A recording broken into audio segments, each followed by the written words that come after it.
পাণ্ডুত পুনৰ ফাটিল পানীৰ পাইপ ফুটি জলমগ্ন হৈ পৰিছে বিস্তীৰ্ণ অঞ্চল হাহাকাৰ অৱস্থাৰ সৃষ্টি হৈছে অঞ্চলটোত কিছু দৃশ্য আহি পৰিছে আমি আপোনালোকক সেই দৃশ্য দেখুৱাই আছো পাণ্ডুত পুনৰ ফাটিল পানীৰ পাইপ ফুটি জলমগ্ন হৈ পৰিছে সমগ্ৰ অঞ্চলটোত এতিয়া সৰ্বসাধাৰণ ৰাইজৰ মাজত এক হাহাকাৰ পৰিস্থিতিৰ সৃষ্টি হৈছে ইয়া প্ৰথম নহয় বিভিন্ন প্ৰান্তত আচলতে পানীৰ পাইপ ফুটি অহাক লৈ হাহাকাৰ পৰিস্থিতিৰ সৃষ্টি হৈ অহা পৰিলক্ষিত হৈছে এবাৰ পুনৰ পাণ্ডুত ফাটিছে পানীৰ পাইপ ইয়া আপোনালোকক আমি অঞ্চলটোৰ কিছু দৃশ্য দেখুৱাই আছো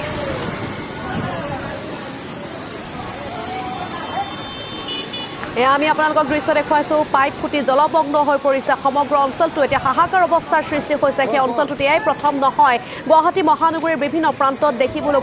পোৱা যায় পানীৰ পাইপ ফাটি এক হাহাকাৰ পৰিস্থিতিৰ সৃষ্টি হয় আচলতে ইয়া পুনৰ পাণ্ডুত ফাটিছে পানীৰ পাইপ ফলত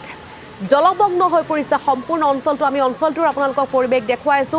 হাহাকাৰ অৱস্থাৰ সৃষ্টি হৈছে এক প্ৰকাৰ অঞ্চলটোত হাহাকাৰ অৱস্থাৰ সৃষ্টি হোৱা পৰিলক্ষিত হৈছে যিহেতু এটা ব্যস্তপূৰ্ণ ৰাজপথেদি দেখা পোৱা গৈছে বিভিন্নজন যাত্ৰীয়ে যাত্ৰা কৰিছে গতিকে তেনেস্থলত পাণ্ডুত এনেদৰে পানীৰ পাইপ ফুটাক লৈ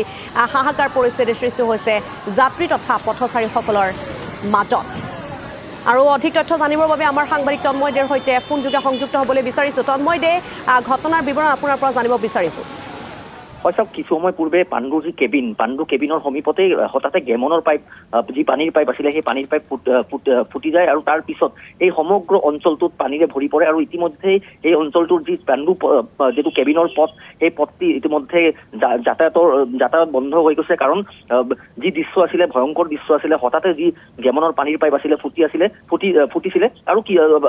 যেতিয়া আমি স্থানীয় লোকৰ লগত আমি কথা পাতিছিলো তেওঁলোকে এটা কথা উল্লেখ কৰিছিলে যে বিগত ৩-৪ দিন ধৰি কিন্তু সেই পানীৰ পাইপ অলপকে ফুটি আছিলে কিন্তু তাৰ পিছতো কোনো ধৰণৰ প্ৰশাসনে বা কোনো বিষয়াই সেই ক্ষেত্ৰত ব্যৱস্থা লোৱা নাছিলে কিন্তু আজিৰ দিনটোত কিছু সময় পূৰ্বে হঠাতে সেই পানীৰ পাইপ ফুটিলে আৰু তাৰ পিছত এই অঞ্চলটো পাণ্ডু কেবিনৰ অঞ্চলটো জলমগ্ন হৈ পৰিল ইতিমধ্যে মই উল্লেখ কৰিছো সেই পথেৰে যাতায়াত ইতিমধ্যে বন্ধ হৈ পৰিছে কাৰণ এই মুহূৰ্ততো কিন্তু পানীৰ যি পাইপ ফুটিছে সেই পানী কিন্তু এতিয়া এই মুহূৰ্ততো ওলাই আছে কিন্তু এই মুহূৰ্তত কোনো বিষয়া বা গেমন হওক বা অন্যান্য কোনো বিষয়া তেওঁলোকে আহি উপস্থিত হোৱা নাই বা কোনো কৰ্মী আহি উপস্থিত হোৱা নাই আৰু যাৰ বাবে এক আতংকময় পৰিস্থিতিৰ সৃষ্টি হৈছে পাণ্ডু কেবিন অঞ্চলত আৰু এই সমগ্ৰ ঘটনা মই পুনৰ উল্লেখ কৰিম যে বিগত ৩-৪ দিন ধৰি কিন্তু সেই পানীৰ পাইপ ফুটি আছিলে অলপকে ফুটি আছিলে কিন্তু আজি হঠাৎ কিছু সময় পূৰ্বে ভয়ংকৰভাৱে এক বিস্ফোৰণ হয় সেই পানীৰ পাইপত আৰু তাৰ পিছত এই সমগ্ৰ যি অঞ্চলটো পাণ্ডু কেবিন অঞ্চলটো জলমগ্ন হৈ পৰে হয় নিশ্চয়কৈ শেহতীয়া তথ্যসমূহ আগবঢ়োৱাৰ বাবে তন্ময় দে আপোনাক ধন্যবাদ জ্ঞাপন কৰিছো